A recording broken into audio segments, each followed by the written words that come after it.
Texas, we want to have a productive workforce. That's going to be attractive to employers and companies that deciding where to locate.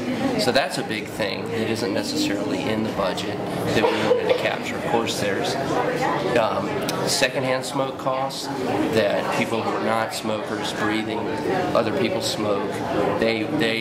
There's $54 billion in medical costs are avoided if we have a smoke-free policy in Texas. And then furthermore, there's people who will be motivated to quit themselves, and I've talked about productivity, but there's also medical costs there.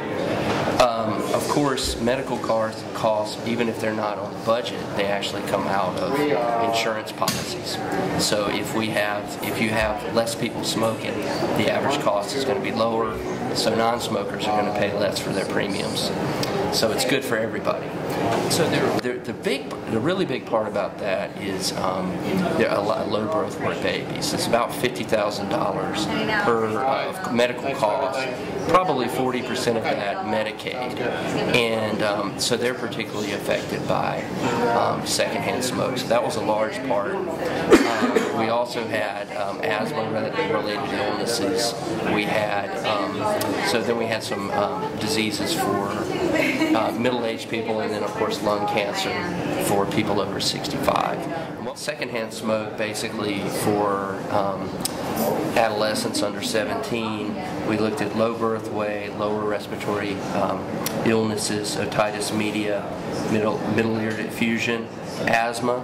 For adults under 65, we looked at lung cancer, coronary heart disease, and then we looked at the same for people over 65. And so what we did is we basically used census estimates in the counties where had not established smoke-free bars, restaurants, and workplaces.